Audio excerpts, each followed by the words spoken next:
Je vais rester aussi anonyme que possible avec cette histoire. C'est un événement très sérieux qui m'a laissé un traumatisme, et malheureusement, il m'a marqué à vie. Je vais changer tous les noms et toutes les villes dans cette histoire, pour qu'il soit impossible de remonter jusqu'à moi. J'ai toujours été quelqu'un de très renfermé. Ça a commencé dès mon plus jeune âge. Même durant mes premières années d'école, mes professeurs disaient à mes parents que j'avais des problèmes de comportement antisocial. J'étais même placé dans des cours spéciaux de 20 minutes pour la parole et le comportement en école primaire. À l'époque, je ne comprenais pas pourquoi on m'y emmenait. Au collège, la pression sociale a vraiment commencé à peser. Les élèves ont commencé à former leur groupe d'amis, et cela n'a fait qu'empirer en arrivant au lycée.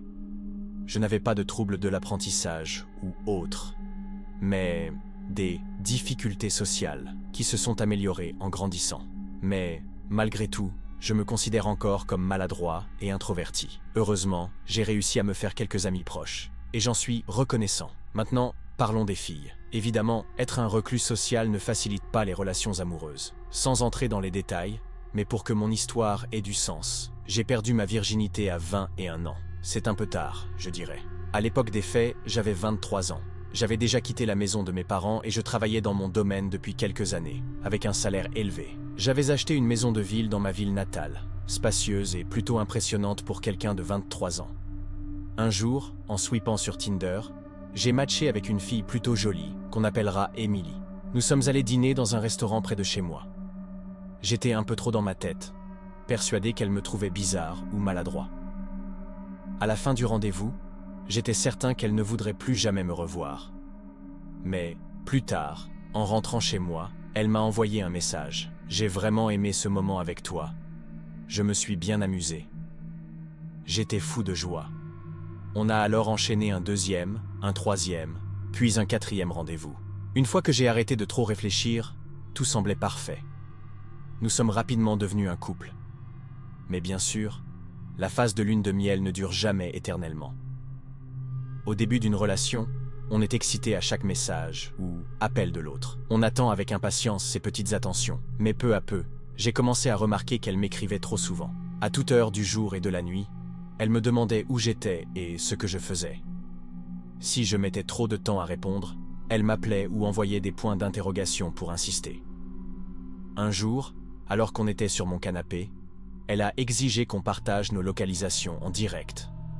Je n'étais pas ravi de cette idée, même si je n'avais rien à cacher. Mais j'ai quand même accepté. Après quelques mois de relation, avec nos localisations partagées, tout a dégénéré. Elle me demandait sans arrêt pourquoi j'étais chez mon ami Phil, au lieu de répondre à ses messages. Le pire, un vendredi soir, j'étais chez Phil, avec notre ami Marc, dans le sous-sol de sa maison. Et là, Emily débarque. La mère de Phil l'a fait descendre. Elle commence à me hurler dessus, me reprochant d'être chez Phil au lieu de lui répondre pour une sortie qu'on devait faire le lendemain. Je lui ai demandé de calmer le jeu et d'en parler plus tard, mais elle a insisté pour que je parte avec elle. J'ai dû m'excuser auprès de mes amis et sortir avec elle. On s'est disputé en pleine rue. Elle voulait venir dormir chez moi, mais j'ai refusé. On est rentrés séparément. En arrivant chez moi, je lui ai envoyé un long message disant qu'on avait besoin d'une pause et que j'avais besoin d'espace. Aurais-je dû le faire en face? Oui, sûrement. Mais j'avais peur de sa réaction. Bien sûr, elle a commencé à m'appeler en boucle, à m'inonder de messages.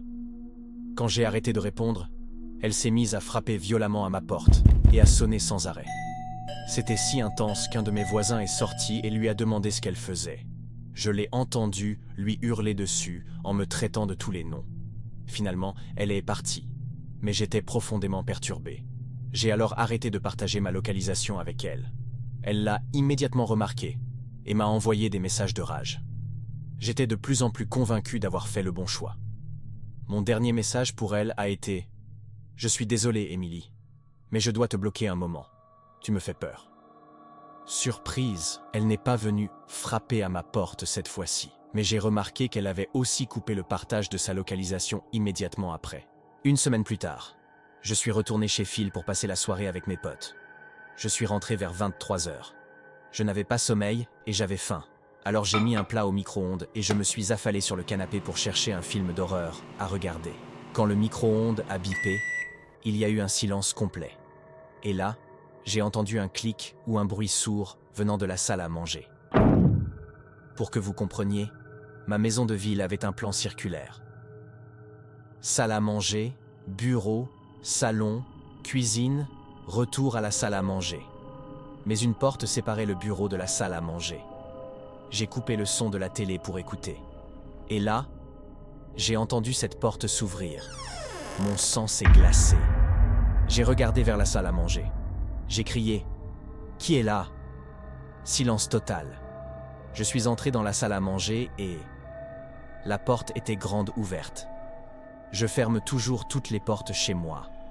Toutes. J'ai couru dans la cuisine et attrapé le plus grand couteau. Puis, j'ai directement appelé le 17. C'était la première fois de ma vie que j'appelais les urgences. C'était une première. Au téléphone, j'ai parlé très fort pour que qui que ce soit qui était là entende que j'étais en ligne avec la police. Que ce soit une bonne idée ou non, c'est discutable. J'ai dit que je pensais que mon ex-petite amie folle avait pénétré chez moi et la police a envoyé quelqu'un. Le reste de l'appel consistait à expliquer exactement ce qui se passait, pourquoi je pensais que c'était mon ex. Et la personne au bout du fil m'a demandé d'attendre dehors si possible. Alors, je suis sorti et j'ai attendu non loin de la porte d'entrée. Étonnamment, une voiture de police est arrivée rapidement. J'ai de nouveau expliqué brièvement ce que je pensais être en train de se passer et j'ai conduit l'agent dans ma maison. Nous avons fait ensemble une fouille extrêmement minutieuse des lieux. Et je vous assure, il n'y avait personne à l'intérieur. Nous avons vérifié le petit espace rampant caché dans le placard. Nous avons fouillé tous les placards d'ailleurs. Nous avons regardé sous les lits, sous les canapés, même le mini-grenier. Quand la situation a été déclarée littéralement sous contrôle, l'agent m'a dit d'appeler à nouveau si j'entendais quelque chose. Ce qui signifiait, pour moi, qu'il me croyait et savait que je ne mentais pas, ou que je n'étais pas en train de devenir fou. Ma nuit a évidemment été perturbée après ça. Impossible de m'asseoir tranquillement dans le salon pour regarder un film. J'ai mangé mon repas qui était resté dans le micro-ondes et je suis monté dans ma chambre, où j'ai verrouillé la porte. J'ai envoyé des messages à tous mes amis et ma famille pour leur raconter à quel point j'étais terrifié. Mais comme personne n'était là, j'ai fini par me convaincre que c'était juste un de ces moments effrayants où quelque chose bouge tout seul dans une maison. J'ai failli envoyer un message à Emily, mais je me suis retenu. J'ai pris un somnifère, et d'après ce que je me rappelle, je me suis endormi rapidement, étonnamment. Cependant, je suis un dormeur léger, et quelque chose m'a réveillé. Je ne savais pas ce que c'était, mais il y avait quelque chose de bizarre dans la pièce. J'ai regardé mon téléphone, et j'avais plein de messages venant d'un numéro inconnu. C'est probablement ça qui m'a réveillé. J'ai vite réalisé que c'était Emily. En résumé, sans lire tout le pavé qu'elle m'avait envoyé, elle disait qu'elle était désolée et qu'elle voulait parler. Elle me suppliait de la voir en personne le lendemain, et le reste de ses messages n'étaient que des « Tu es réveillé ?» et « Réveille-toi » répétés encore et encore. Elle m'a écrit « Réveille-toi » un total de 8 fois. Étonnamment, elle n'avait pourtant pas essayé de m'appeler. J'ai répondu « Pourquoi tu es réveillé à cette heure ? C'est dingue que tu me harcèles comme ça à une heure pareille. Honnêtement, si j'avais encore des doutes avant, ton comportement ces derniers jours vient de me confirmer que je ne veux plus rien avoir à faire avec toi. Laisse-moi tranquille. » Quelques secondes après avoir appuyé sur envoyer, j'ai entendu un cri venant de l'intérieur du placard à côté de mon lit. C'était la voix d'Emily qui hurlait « Non !» Puis, la porte du placard a explosé sous la force de l'ouverture. Je n'ai pas eu le temps de réfléchir. J'ai juste bondi hors du lit, j'ai ouvert la porte de ma chambre et je suis sorti en vitesse. La porte n'était plus verrouillée, remarquez. Une fois dehors, j'ai refermé la porte en la maintenant fermement contre moi pendant qu'elle essayait de l'ouvrir. Mais elle ne se contentait pas d'essayer de l'ouvrir. Elle a commencé à la poignarder, et je voyais la lame du couteau transpercer le bois de la porte tout près de moi. Dans un moment de panique absolue, j'ai décidé de crier « Bébé, je t'aime, arrête !» au lieu de lui dire qu'elle était malade et qu'elle avait besoin d'aide. Quand j'ai dit que je l'aimais, elle s'est arrêtée et s'est calmée. J'ai profité de ce moment pour appeler la police en silence, tout en continuant de retenir la porte. À ce moment-là, nous avons commencé à parler à travers la porte, tandis que j'avais toujours le 911 en ligne. J'ai improvisé un énorme mensonge, lui disant que je traversais une période difficile, mais que je l'aimais et que j'envisageais de me remettre avec elle. Elle m'a répondu, la voix tremblante. C'est tout ce que je voulais entendre. Pourquoi tu ne pouvais pas juste être honnête avec moi? Elle m'a demandé d'ouvrir la porte, mais je devais la retenir encore. Je lui ai dit que j'avais peur et que je voulais qu'elle lâche le couteau. Après quelques instants, elle a accepté. Je lui ai demandé de le jeter à travers la pièce pour que je puisse entendre le bruit. Elle l'a fait. J'ai entendu la lame rebondir contre le mur et tomber au sol. À cet instant, j'ai arraché la porte et je me suis jeté sur le lit pour la plaquer au sol. Elle a hurlé, s'est débattue et est devenue hystérique. Mais je m'en fichais. Je l'ai maintenue au sol en criant mon adresse et toutes les infos nécessaires dans le téléphone, qui était toujours connecté au 911. Je l'ai maintenue ainsi jusqu'à l'arrivée de la police. À ma grande surprise, les policiers ont carrément défoncé la porte d'entrée avec un bruit assourdissant qu'on a entendu jusque dans la chambre. Ils sont montés très vite, et il y avait en réalité beaucoup plus d'agents que je ne l'aurais imaginé. Émilie a été menottée immédiatement, en pleurs et en pleine crise hystérique. Je pense que la seule raison pour laquelle je ne pleurais pas, c'est parce que j'étais sous le choc total. Cette nuit-là a été la pire de ma vie, la plus traumatisante. Mais le cauchemar ne s'est pas arrêté là. Il y a eu un long et sérieux processus judiciaire qui a suivi pour faire condamner Émilie. Je n'ai jamais voulu que mon nom ou mes informations se retrouvent sur Internet et finissent sur l'une de ces chaînes YouTube sur les crimes. Alors j'ai été très prudent pour éviter de divulguer trop de détails pouvant me rendre identifiable. Émilie est en prison pour des charges très graves. Rien de tout ça ne me rend heureux. C'était quelqu'un avec qui j'ai passé une partie de ma vie, jour après jour. Quelqu'un que je pensais aimer. Quelqu'un qui a essayé de me tuer. Elle n'allait pas bien mentalement. Et ce qui me fait le plus mal, c'est à quel point j'étais aveugle. Non seulement parce que j'étais trop envoûté par elle au début, mais aussi à cause de mon propre manque de confiance en moi. J'étais tellement focalisé sur l'idée de l'impressionner que je n'ai même pas fait attention à certains signes alarmants dès le début. Je sais que cette histoire me hantera pour toujours. Et honnêtement, même si c'est anonymement, ça me fait du bien de la partager enfin.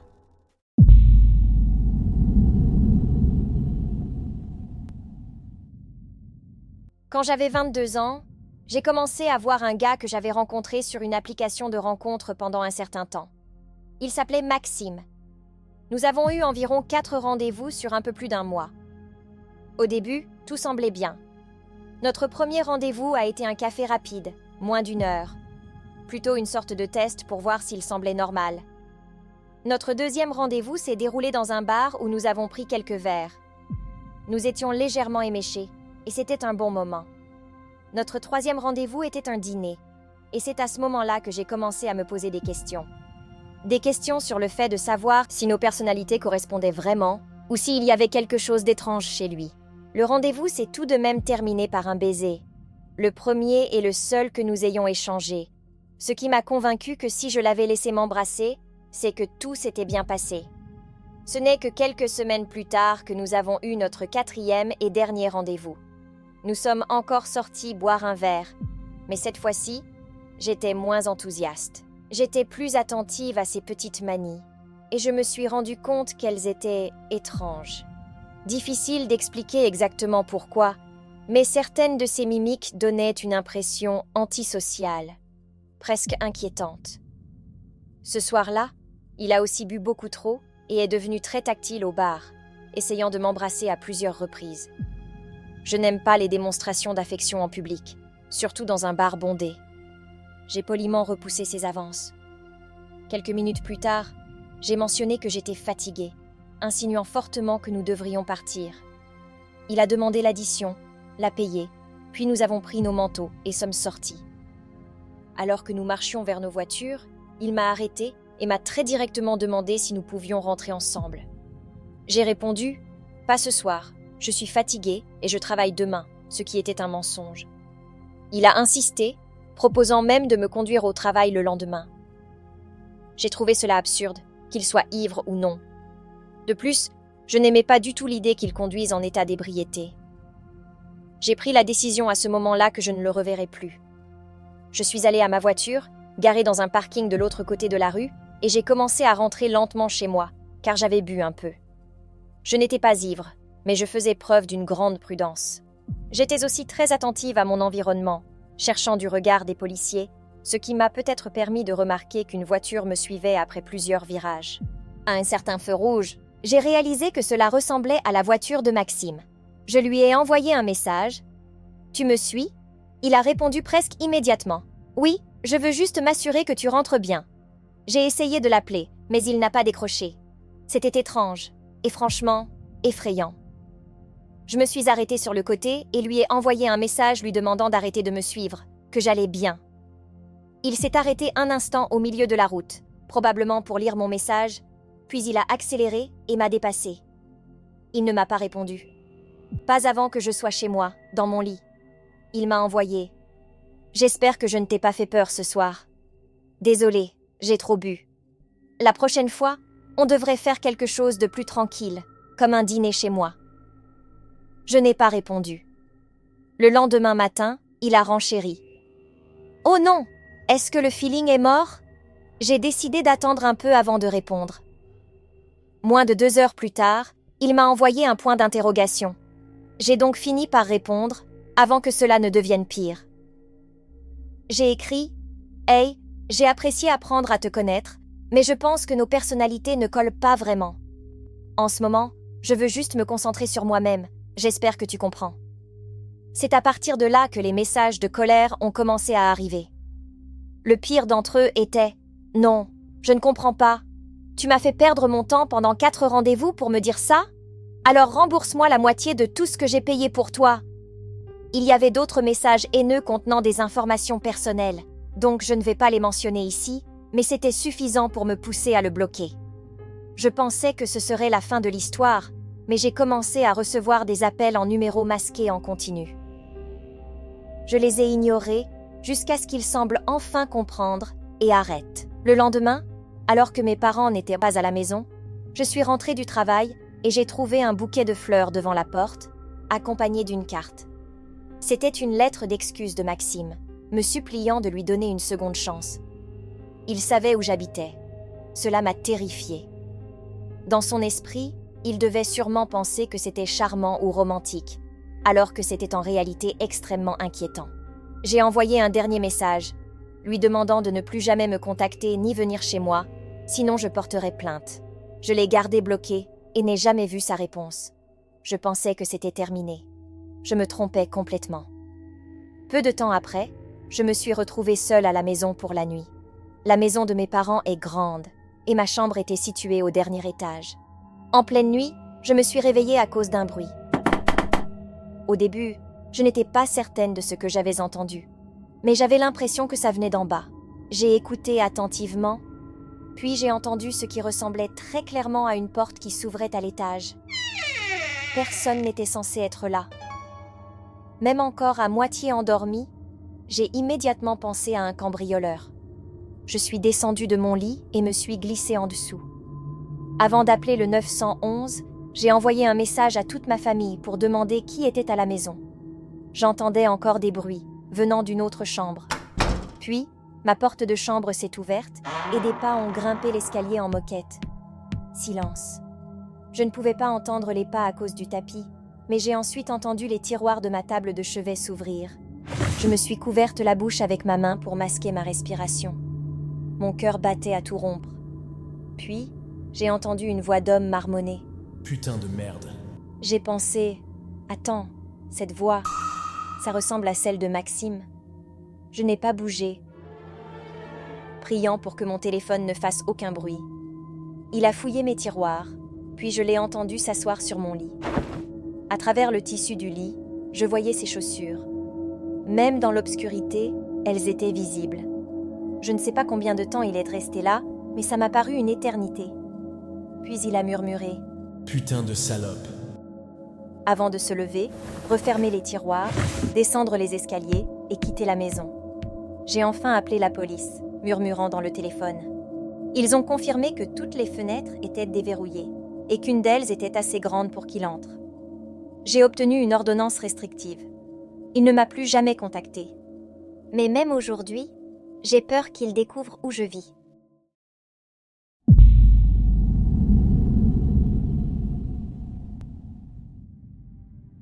J'étais en 6e quand cela s'est produit. Tout a commencé la semaine d'Halloween, lorsque je restais après l'école pour aider à décorer une maison hantée pour le carnaval d'Halloween de mon école.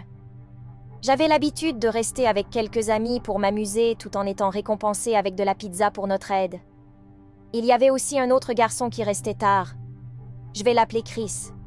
Pendant tout le temps où nous étions restés après l'école, nous nous étions bien entendus et il ne m'avait jamais donné de raison de me sentir mal à l'aise en sa présence. Il était vraiment drôle et cool. Mais passons à 2 semaines plus tard. Un groupe de filles de ma classe m'a soudainement abordée, toutes excitées, un grand sourire sur le visage. Je leur ai demandé ce qui se passait, et elles m'ont annoncé que j'avais un admirateur secret et qu'il allait m'envoyer un message ce soir. Je ne vais pas mentir, j'étais à la fois excitée et curieuse. Je voulais savoir de qui il s'agissait. Plus tard dans la soirée, alors que j'étais sur le point de me coucher, j'ai reçu une notification Messenger. C'était l'unique application que j'avais à l'époque et que j'utilisais pour communiquer avec mes parents lorsque j'étais seule à la maison. Le message venait de Chris. J'avais complètement oublié que je l'avais ajouté sur Facebook à Halloween. J'ai ouvert le message. Il disait « Maya, il faut que je te parle. » Inquiète, j'ai répondu rapidement. « Ouais, qu'est-ce qu'il se passe ? Tout va bien ? » À ce jour, je regrette d'avoir répondu. Les bulles de saisie sont apparues et sont restées affichées pendant 2 longues minutes, ce qui signifiait qu'il était encore en train d'écrire. J'ai eu l'impression que ça durait une éternité avant que son message arrive enfin. Je ne m'attendais pas du tout à ce qui allait suivre. Dans un long paragraphe, il m'a déclaré son amour, me disant que je le rendais fou depuis Halloween. Il a aussi expliqué qu'il avait essayé de m'impressionner à la récré et en cours de sport avec ses talents de footballeur, mais que je ne semblais jamais le remarquer. Il disait qu'il en avait assez d'être ignoré. Il a conclu par « Je veux que tu me remarques. Alors je suppose que ce que j'essaie de dire, c'est « Veux-tu être ma petite amie ?» J'ai eu un frisson de malaise en lisant chaque mot. J'ai fixé le message pendant un long moment. Quoi ? Mais je connais à peine ce gars. Et en plus, je m'étais éloignée de lui depuis un bon moment déjà. J'essayais de trouver un moyen de le refuser gentiment, car je ne voulais pas blesser ses sentiments. Je lui ai dit que je ne l'aimais pas de cette façon et que je préférais qu'on reste amis. J'ai tout de suite senti qu'il n'aimait pas cette réponse. Il a continué à me demander « Pourquoi ?» et j'ai dû inventer une raison à chaque fois jusqu'à ce qu'il finisse par arrêter de répondre. Le lendemain matin a été un cauchemar. Certains de ses amis sont venus me voir pour me dire que Chris voulait m'embrasser. Il avait dit à tout le monde dans notre classe qu'il le ferait, même s'il devait me coincer quelque part pour y arriver. J'ai pris ça comme une menace et j'ai décidé d'en parler à ma professeure. Elle m'a conseillé de rester à l'intérieur pendant la récréation et le déjeuner et que si jamais il s'approchait de moi, je devais retourner immédiatement en classe. Mais ça ne me suffisait pas. J'ai signalé la situation au directeur, qui m'a assuré qu'il agirait immédiatement. Ça m'a un peu soulagée. Je devrais aussi préciser que j'habitais juste en face de mon école, et tout le monde le savait, y compris Chris. Ce qui m'amène à ce qui s'est passé ensuite. Plus tard dans la semaine, alors que je rentrais de l'école, je n'étais même pas dans ma maison depuis 2 minutes que j'ai entendu frapper à ma porte d'entrée. J'ai regardé par la fenêtre juste à temps pour voir quelqu'un se baisser derrière une voiture garée de l'autre côté de la rue. C'était forcément Chris. Il avait dû me suivre. Ma mère a ouvert la porte et a trouvé une feuille de papier sur le sol. Sans surprise, elle m'était adressée. Je l'ai lue à voix haute. Elle disait qu'une surprise m'attendait sous la Cadillac de mon frère, garée dans l'allée. Ma mère est allée vérifier, mais elle n'a rien trouvé. Pourtant, après ce jour-là, la Cadillac de mon frère s'est mise à ne plus fonctionner. Je n'ai jamais su ce que Chris avait fait à la voiture, mais mon frère a dû la vendre. Malheureusement, mon cauchemar ne s'est pas arrêté là. Les amis de Chris me harcelaient constamment, me disant de lui donner une chance, qu'il me traiterait bien. Un jour, je l'ai même surpris en train de me prendre en photo pendant que je rentrais chez moi. La seule raison pour laquelle je l'ai vu, c'est parce que j'ai perçu le léger bruit de l'appareil photo de son iPhone derrière moi. Qui sait combien d'autres photos de moi il avait sur son téléphone ? Chaque matin, je me réveillais avec un message de lui du genre « J'ai hâte de te voir à l'école » ou « Je parie que tu seras magnifique aujourd'hui ». Le harcèlement et le stalking empiraient, et j'avais de plus en plus peur pour ma sécurité. Puis, on m'a appelé au bureau de la conseillère scolaire. J'ai ressenti un soulagement, m'attendant à ce qu'on me dise que Chris allait être sanctionné, ou que la police allait être impliquée. Mais ce que j'ai entendu était encore pire.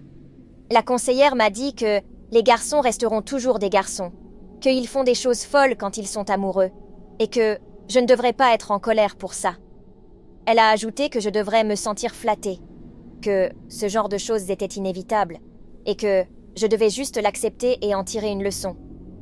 À l'époque, je l'ai cru. Mais en y repensant aujourd'hui, c'était une chose complètement insensée et dérangeante à dire à une élève de 6e qui était harcelée et craignait pour sa sécurité. Quand j'ai raconté tout ça à ma mère, elle est devenue folle de rage. Elle a exigé une nouvelle réunion avec la direction. Je me souviens très bien de ces mots. Qu'attendez-vous? Qu'il lui arrive quelque chose de grave avant d'agir. Mais l'école n'a jamais puni Chris. Il s'en est sorti sans aucune conséquence. Le pire, c'est que ce n'était pas fini. Un soir, alors que mes parents étaient sortis faire des courses, il y avait des bruits sourds constants et cela commençait vraiment à me faire peur. J'ai finalement trouvé le courage de me lever de mon lit pour voir ce que c'était. Mon cœur s'est serré quand j'ai ouvert le rideau et regardé en bas. Chris était là, tenant une poignée de cailloux, les yeux levés vers ma fenêtre.